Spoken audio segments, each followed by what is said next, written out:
días, hermanos. Nuevamente, que el Señor les bendiga.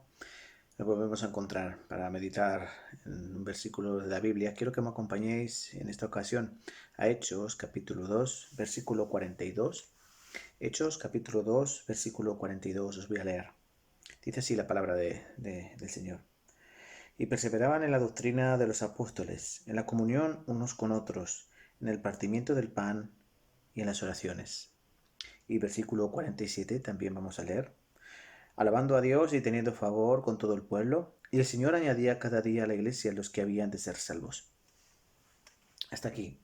Hoy quiero compartir con vosotros, hermano, un pensamiento que he tenido desde hace mucho tiempo y es el estado de las iglesias actualmente, ¿no? Debido a esta pandemia del coronavirus, pues muchas iglesias se encuentran en verdaderas dificultades.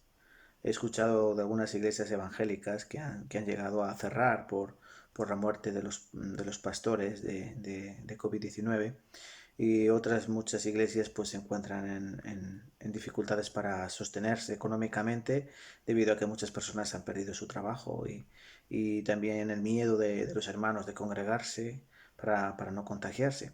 Entonces son situaciones muy complejas, muy complicadas, pero el Señor en su palabra nos enseña claramente cuál es su voluntad para las verdaderas iglesias. Hay que entender esto. Hay iglesias vivas y hay iglesias muertas, pero la iglesia de Cristo es una iglesia viva que crece en las adversidades y que crece en los momentos difíciles.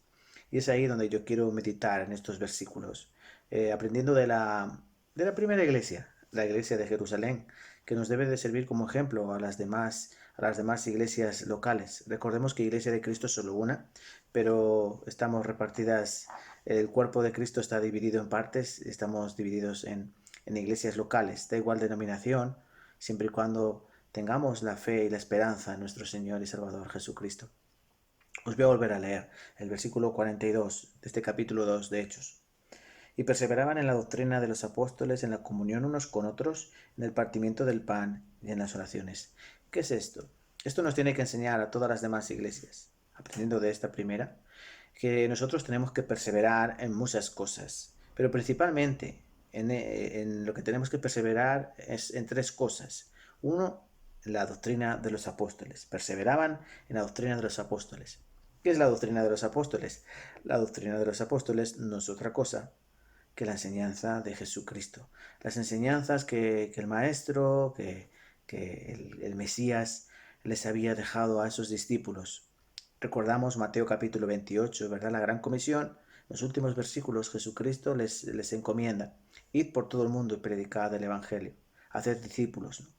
Y hacer discípulos a todas las naciones, bautizándolos en el nombre del Padre, del Hijo y del Espíritu Santo. Pero continúa diciendo, enseñándoles, enseñándoles que guarden todas las cosas que yo os he mandado. Los discípulos tenían una misión que era predicar el Evangelio, hacer discípulos, hacer pequeños cristos, pequeños cristianos, pero esa misión se iba a desarrollar enseñando lo que Cristo les había enseñado a ellos con antelación. Y no solo es el Evangelio, sino que Cristo enseñó otras muchas cosas.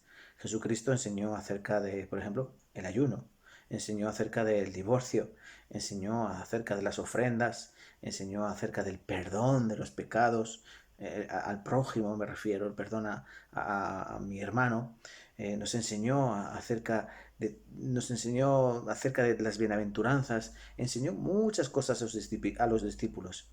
Y estos discípulos debían enseñar esas mismas doctrinas, esas mismas enseñanzas a los hermanos de las iglesias. Ahora, la iglesia de los últimos tiempos, la iglesia en la que nos encontramos actualmente, ¿en qué debemos perseverar? También en estas doctrinas.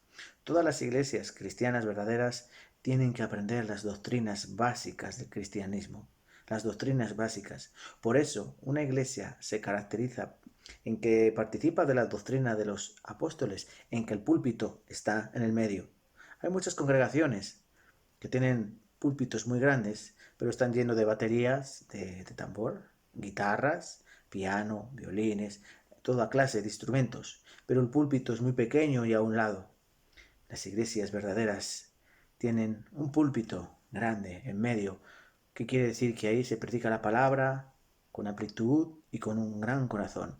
Y eso es lo que tenemos que hacer nosotros.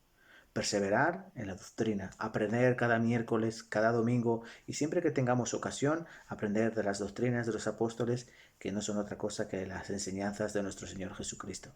Otra cosa que hay que perseverar, hermanos, es en la comunión unos con otros. La comunión que nosotros debemos compartir es la misma comunión que se practicaba hace 2000 años. Consistía en esto, versículo 44. Todos los que habían creído estaban juntos y tenían en común todas las cosas, y vendían sus propiedades y sus bienes, y los repartían a todos según la necesidad de cada uno. Ven, hermanos, nosotros también nos encontramos como se encontraban los hermanos de Jerusalén hace 2000 años. Empezaba a haber dificultades para los creyentes. Todo aquel que se ponía del lado de Cristo, todo aquel que se identificaba como seguidor de Cristo, sufría prejuicios en la sociedad judía. Algunos los echaban del trabajo, otros eran apartados de la sociedad y eran perseguidos. También nosotros ahora estamos viendo como muchas veces las iglesias cristianas son señaladas, perseguidas. Entonces, en este momento en que nos encontramos ahora, que las iglesias están pasando por dificultades, es donde más se tiene que demostrar la verdadera comunión, esa coinonía a la que Cristo nos llama, compartiendo todas las cosas, el que más, el que menos, pero para que, como dice aquí, que todos repartían según la necesidad de cada uno. Y en esto también perseveraban. Y en tercer lugar, ellos perseveraban en el partimiento del pan y en las oraciones. Esto también significa el partimiento del pan, nos recuerda a la Santa Cena, ¿verdad? Recordar día tras día lo que Jesucristo ha hecho en nuestras vidas, cómo Él nos salvó a través de la fe en Él, no por nuestras obras de justicia, porque por las obras de nuestra vida nadie puede ser justificado delante de Dios, sino creyendo en que Él era ese pan verdadero que tenía que ser partido y que esa preciosa sangre representada por el vino fue derramada para limpiar todos nuestros pecados. Y en último lugar, la oración. Qué importante es la oración, hermanos. Perseverar, no personalmente, sino todas las iglesias tienen que perseverar en la oración. Y muchas veces la parte más difícil de la vida cristiana es la oración. Porque siempre cuando nos despertamos, nuestro cuerpo lo que menos ganas tiene es de orar. Y por eso cuesta trabajo ponerse a orar. Pero cuán necesaria es la oración. Y estos hermanos de hace 2000 años lo sabían, que la oración era fundamental. Por eso también perseveraban en la oración. Y escuchen, hermanos, para terminar. ¿En qué se resume todo esto? Cuando las iglesias, aun cuando estén en los momentos más difíciles, en momentos de persecución, tribulación, necesidad y angustia, pero si una iglesia persevera en aprender la palabra de Dios, persevera en la comunión compartiendo todas las cosas, persevera en las oraciones, recordando lo que Cristo ha hecho por nosotros, ¿sabe qué pasa en esta iglesia? El Señor añade cada día a la iglesia los que han de ser salvos. No hay que quebrarnos la cabeza en hacer campañas evangelísticas ni hacer otras cosas así, ¿no?